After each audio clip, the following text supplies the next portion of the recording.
नमस्कार दोस्तों, स्वागत है आपका ऑब्जेक्टिव बाय कृष्णा चैनल पर। अगर आप क्लास 10th बीएसईबी एग्जाम 2027 की तैयारी कर रहे हैं, तो आज का यह वीडियो आपके लिए बहुत ही खास होने वाला है। आज हम पढ़ने वाले हैं हिस्ट्री चैप्टर 2 समाजवाद एवं साम्यवाद के मोस्ट इंपोर्टेंट वीवीए ऑब्जेक्टिव क्वेश्चंस।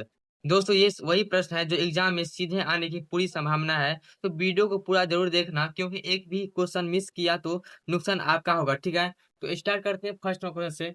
लिखा गया है, जितना भी क्वेश्चन लिया गया है ना इस वीडियो में, वो पूरा ऑलमोस्ट वीवीए ऑब्जेक्टिव क्वेश्चन है। ठीक है, अगर आप पूरा कर लीजिएगा ना, तो आपको एग्जाम में दिक्कत नहीं होगा इस चैप्टर से। ठीक है, ओके। तो फर्स्ट में लिखा गया है, बोल्शेविक दल का कार्यक्रम अप्रैल थीसिस किसने लिखा था। बहुत ज्यादा इंपोर्टेंट है। ठीक है, मोस्ट इंपोर्टेंट क्वेश्चन है, बहुत से ज्यादा। ठीक है, तो बोल्शेविक दल का कार्यक्रम अप्रैल थीसिस किसने लिखा। तो ऑप्शन नंबर ए में लिखा गया स्टालिन ने, ऑप्शन नंबर बी में लिखा गया ट्रॉट्स्की ने, ऑप्शन नंबर सी में लिखा गया लेनिन ने, और ऑप्शन नंबर डी में लिखा गया गैरीबाल्डी ने। तो इसका सही आंसर हो जाएगा ऑप्शन नंबर में। क्या हो जाएगा इसका सही आंसर, तो सी हो जाएगा। ठीक है, लेनिन आंसर हो जाएगा सही आंसर। ओके, जल्दी से कमेंट में लिखो इसका सही आंसर क्या होगा। सेकंड का सही आंसर क्या होगा इसका, उसको ना कमेंट में बताइए। ओके, समाजवादियों की बाइबल किसे कहते हैं। तो ऑप्शन नंबर ए में लिखा गया वार एंड पीस को, ऑप्शन नंबर बी में लिखा गया है कम्युनिस्ट मैनिफेस्टो को, ऑप्शन नंबर सी में लिखा गया है दास कैपिटल को, और ऑप्शन नंबर डी में लिखा गया है अप्रैल थीसिस को। तो इसका सही आंसर हो जाएगा ऑप्शन नंबर 2 नंबर का सी हो जाएगा। ठीक है, दास कैपिटल को समाजवादियों की बाइबल किसे कहते हैं, तो दास कैपिटल को ना समाजवादियों की बाइबल कहते हैं। ओके, अगर ये क्वेश्चन पहले नहीं देखा था तो लाइक जरूर कर देना। याद रखो, ऐसे ही क्वेश्चन एग्जाम में घुमा कर पूछा जाता है। ठीक है, चलते हैं नेक्स्ट तरफ। लिखा गया थर्ड नंबर में, रूस में अल्पमत वाला दल क्या कहलाया।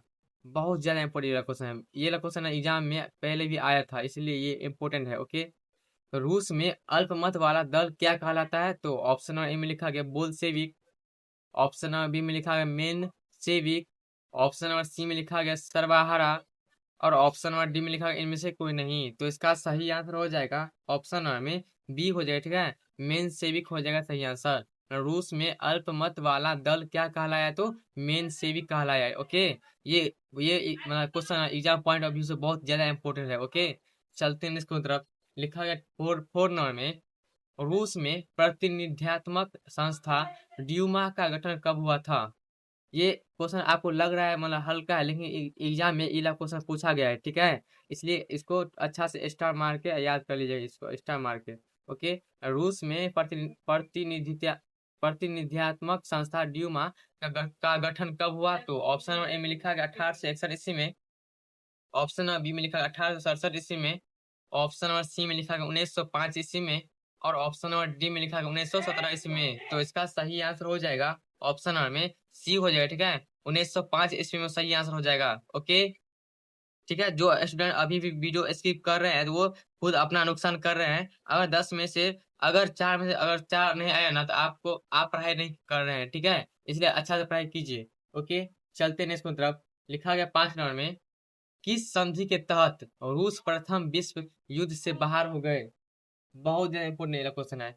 किस संधि के तहत रूस प्रथम विश्व युद्ध से बाहर हो गए। तो ऑप्शन नंबर ए में लिखा गया फ्रैंकफर्ट की संधि, ऑप्शन नंबर बी में लिखा गया ब्रेस्ट लिटोवस्क की संधि, ऑप्शन नंबर सी में लिखा गया वर्साई की संधि, और ऑप्शन नंबर डी में लिखा गया पेरिस की संधि। तो इसका सही आंसर हो जाएगा ऑप्शन नंबर में 5 नंबर का बी हो जाएगा। ठीक है, ब्रेस्ट लिटोवेस्क की संधि हो जाएगा सही आंसर। ओके, किस संधि के तहत रूस प्रथम विश्व युद्ध से बाहर हो गया, तो ब्रेस्ट लिटोवेस्क की संधि के दौरान। ओके, चलते हैं इसको तरफ। लिखा गया है 6 नंबर में, वैज्ञानिक समाजवाद का जनक किसे माना जाता है। बहुत ज्यादा इंपोर्टेंट क्वेश्चन है, बहुत ही ऑब्जेक्टिव क्वेश्चन, बहुत ज्यादा इंपोर्टेंट है। ठीक है, मतलब वैज्ञानिक समाजवाद का जनक किसे माना जाता है। तो ऑप्शन नंबर ए में लिखा गया सेंट साइमन को, ऑप्शन नंबर बी में लिखा गया रॉबर्ट ओवन को, ऑप्शन नंबर सी में लिखा गया कार्ल मार्क्स को, और ऑप्शन नंबर डी में लिखा गया फ्रेडरिक एंगल्स को। तो इसका सही आंसर हो जाएगा ऑप्शन नंबर में सी हो जाएगा। ठीक है, कार्ल मार्क्स को मतलब वैज्ञानिक समाजवाद का जनक किसे माना जाता है। तो कार्ल मार्क्स को ना वैज्ञानिक समाजवाद का जनक माना जाता है। ठीक है, गलत हुआ कोई बात नहीं, अभी सीख लो, एग्जाम में नहीं होगा। ठीक है, अगर अभी आप गलत कीजिएगा ना तो वो चलने वाला बात है, लेकिन अगर एग्जाम में गलत हो गया ना तो आपको लाइफ में दिक्कत होगा, ठीक है। इसलिए अच्छा से देखिए। चलते हैं इसको तरफ। लिखा गया 7 नंबर में, रूस की बोल्शेविक क्रांति का नेतृत्व किसने किया? रूस की बोल्शेविक क्रांति का नेतृत्व किसने किया? तो ऑप्शन ए में लिखा है करेंस्की ने, ऑप्शन नंबर बी में लिखा है ट्रोट्स्की ने, ऑप्शन नंबर सी में लिखा है लेनिन ने, और ऑप्शन नंबर डी में लिखा है स्टालिन ने। तो इसका सही आंसर हो जाएगा ऑप्शन नंबर में 7 नंबर का क्या हो जाएगा, तो सी हो जाएगा, ठीक है। लेनिन हो जाएगा सही आंसर। रूस की बोल्शेविक क्रांति का नेतृत्व किसने किया? तो लेनिन ने किया था, ठीक है। ओके, इस क्वेश्चन को स्क्रीनशॉट ले लो, रिवाइज में काम आएगा। ओके, जो बच्चे 2027 में टॉप करना चाहते हैं वो एंड तक जरूर देखिएगा। चलते हैं इसको तरफ। लिखा गया 8 नंबर में, साम्यवादी शासन का पहला प्रयोग कहाँ हुआ? तो ऑप्शन नंबर ए में लिखा है रूस में, ऑप्शन नंबर बी में लिखा है जापान में, ऑप्शन नंबर सी में लिखा है चीन में, और ऑप्शन नंबर डी में लिखा है क्यूबा में। तो इसका सही आंसर हो जाएगा ऑप्शन नंबर में 8 नंबर का ए हो जाएगा, ठीक है। रूस में मतलब साम्यवादी शासन का पहला प्रयोग कहाँ हुआ था? तो रूस में हुआ था, ठीक है। चलते हैं इसमें। टॉपर बनने के लिए अलग मेहनत करनी पड़ती है, ये बात आप याद रखिएगा, ठीक है। लिखा गया 9 नंबर में, रॉबर्ट ओवन कहाँ का निवासी था? मोस्ट इंपोर्टेंट ऑब्जेक्टिव क्वेश्चन है, ये बहुत ज्यादा इंपॉर्टेंट है। ये सब क्वेश्चन है बीएससीबी का फेवरेट क्वेश्चन है, ठीक है। रॉबर्ट ओवन कहाँ का निवासी था? तो ऑप्शन नंबर ए में लिखा गया फ्रांस का, ऑप्शन नंबर बी में लिखा गया जर्मनी का, ऑप्शन नंबर सी में लिखा गया ब्रिटेन का, और ऑप्शन नंबर डी में लिखा गया ऑस्ट्रिया का। तो इसका सही आंसर हो जाएगा ऑप्शन नंबर 9 नंबर का क्या है, क्या हो जाएगा? तो सी हो जाएगा, ठीक है। ब्रिटेन का हो जाएगा सही आंसर। रॉबर्ट ओवन कहाँ का निवासी था? तो ब्रिटेन का निवासी था रॉबर्ट ओवन। ओके, चलते हैं नेक्स्ट तरफ। लिखा गया 10 नंबर में, समाजवादी दर्शन किस पर बल देता है? समाजवादी दर्शन किस पर बल देता है? तो ऑप्शन नंबर ए में लिखा है राजनीतिक समानता पर, ऑप्शन नंबर बी में लिखा है नागरिक समानता पर, ऑप्शन नंबर सी में लिखा है कानूनी समानता पर, और ऑप्शन नंबर डी में लिखा है आर्थिक समानता पर। तो इसका सही आंसर हो जाएगा ऑप्शन नंबर में 10 नंबर का डी हो जाएगा, ठीक है, आर्थिक समानता पर। समाजवादी दर्शन किस पर बल देता है? तो आर्थिक समानता पर ना समाजवादी दर्शन बल देता है, ठीक है। चलते नेक्स्ट तरफ। लिखा है 11 नंबर में, सक्सेस उन्हीं को मिलती है जो लास्ट तक टिके रहते हैं। आज मेहनत कर लो, कल पूरा बिहार तुम्हारा नाम जानेगा, ठीक है, जब आप टॉप लिस्ट में आइएगा। ओके, लिखा गया है 11 नंबर में, समाजवाद समाजवाद शब्द का प्रयोग पहली बार किस वर्ष किया गया? समाजवाद शब्द का प्रयोग पहली बार किस वर्ष किया गया? अरे भाई, ये क्वेश्चन टू टॉपर लोग का फेवरेट है, ठीक है। तुम बताओ सही किया या तुक्का मार रहा है, ठीक है। लिखा मतलब ऑप्शन ए में लिखा गया है 1789 ईस्वी में, ऑप्शन बी में लिखा गया 1827 ईस्वी में, ऑप्शन नंबर सी में लिखा गया 1830 ईस्वी में, और ऑप्शन नंबर डी में लिखा गया है 1833 ईस्वी में। तो इसका सही आंसर हो जाएगा ऑप्शन नंबर में 11 नंबर का क्या हो जाएगा? तो बी हो जाएगा, ठीक है, 1827 ईस्वी में।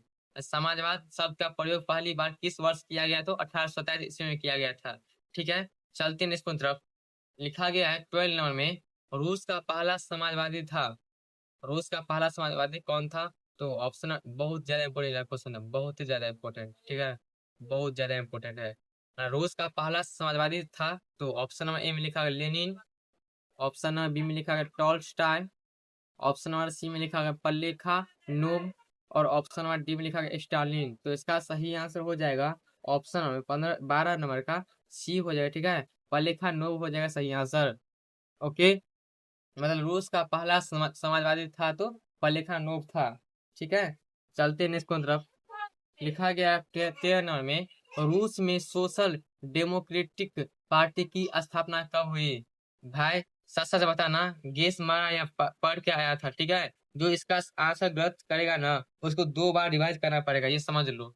रूस में सोशल डेमोक्रेटिक पार्टी की स्थापना कब हुई? तो ऑप्शन नंबर ए में लिखा गया है 1961 ईस्वी में, ऑप्शन नंबर बी में लिखा गया है 1917 ईस्वी में, ऑप्शन नंबर सी में लिखा गया 1883 ईस्वी में, और ऑप्शन नंबर डी में लिखा गया है इनमें से कोई नहीं।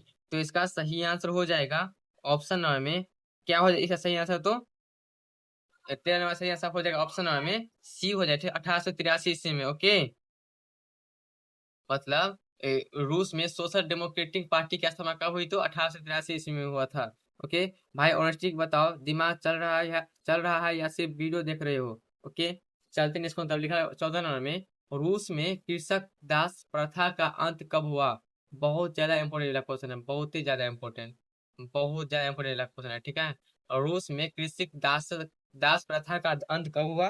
तो ऑप्शन नंबर ए में लिखा है 1861 ईस्वी में, ऑप्शन नंबर बी में लिखा है 1862 ईस्वी में, ऑप्शन नंबर सी में लिखा है 1860 ईस्वी में, और ऑप्शन नंबर डी में लिखा है 1870 ईस्वी में। तो इसका सही आंसर हो जाएगा ऑप्शन नंबर 14 नंबर का, क्या हो जाएगा? तो ए हो जाएगा, ठीक है। 1861 ईस्वी में रूस में कृषक दास प्रथा का अंत कब हुआ? तो 1861 ईस्वी में हुआ था, ठीक है। ये वाला क्वेश्चन देख के 50% बच्चे कंफ्यूज हो जाते हैं, ठीक है। तुम उनमें से हो क्या?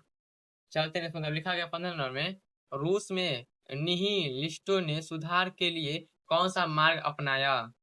तो ऑप्शन नंबर ए में लिखा है वार्ता का, ऑप्शन नंबर बी में लिखा है हड़ताल का, ऑप्शन नंबर सी में लिखा है विद्रोह का, और ऑप्शन नंबर डी में लिखा है आतंक का। तो इसका सही आंसर हो जाएगा ऑप्शन नंबर 15 नंबर का, क्या हो जाएगा? तो डी हो जाएगा, ठीक है, आतंक का। और रूस में निहिलिस्टों ने सुधार के लिए कौन सा मार्ग अपनाया? तो आतंक का मार्ग अपनाया था, ठीक है।